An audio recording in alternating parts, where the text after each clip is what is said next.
Okay, so this word problem says the sum of a number and 8 times its reciprocal is 21 over 4. Find the number.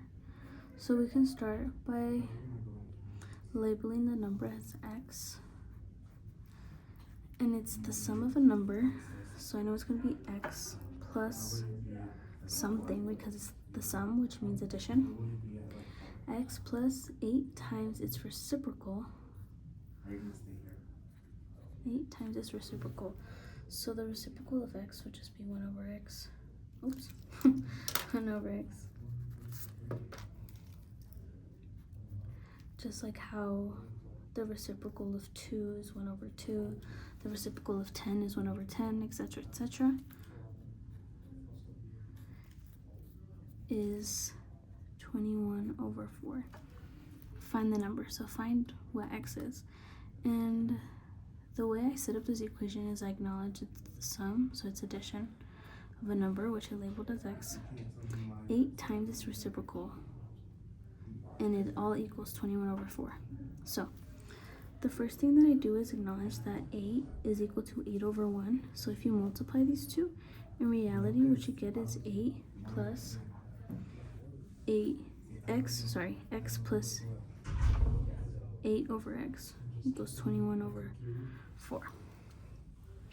And to solve for this, because it's addition, you have to get the least common denominator. And taking into account the x and the 4, the least common denominator is going to be 4x. So you're going to multiply both sides by 4x. And when you do that, you get 4x squared plus 32, because these x's cancel out since this is on the denominator.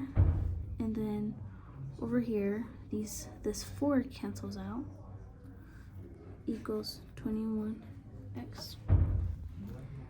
And because we're trying to solve for x, we have to bring everything to the other side. And to do that, you're going to do minus 21x. And 4x squared plus 3. Oh, wait. I like to have stuff in descending power of order. So it'll be minus 21x plus 32 equals 0. And because these are large numbers, I'm trying to see if I can take or simplify it, take any number out. So I see I have, okay, so I saw 421, so I'm like, okay, maybe I can take, I can't take anything out because this is even and this is odd. And then I saw 432, I'm like, oh, maybe I could take something out. But that doesn't take into consideration the negative 21. So given that, and given the fact that, let's say for example, I'm taking this on a final, I don't want to waste time multiplying these and finding the multiples of a big number to use the a times c method. I'm just going to use the fail-safe method of using the quadratic formula. So what I'm going to do is I'm going to label my a, b, and c. And I'm going to plug in everything into the quadratic formula. The quadratic formula is x equals negative b plus or minus b squared minus 4ac over 2a. So I've labeled what my a value is, what my b value is, and what my c value is. So I'm just going to plug it into the formula and chug. So x equals negative 21 plus or minus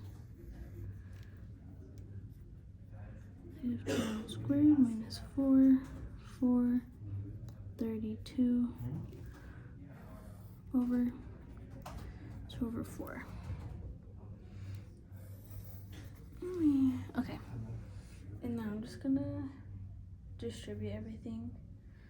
And it's important when you plug things in to plug them in with a parentheses just to keep track of all your negatives. And yeah, okay.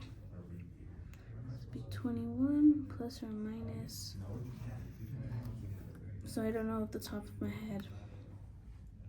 negative 21 squared, and because I know it's gonna end up as a positive, I'm just gonna do 21 times 21, which is gonna give me 1, 2, 2, 4. It'll be 441.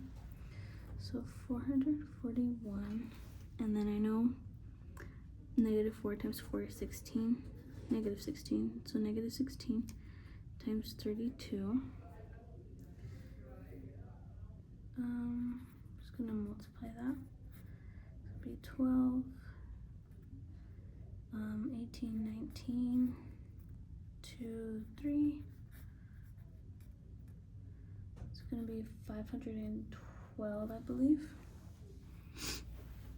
And because it's a negative times a positive, it's gonna be negative 512. So 441 minus 512 over 8. And now I'm gonna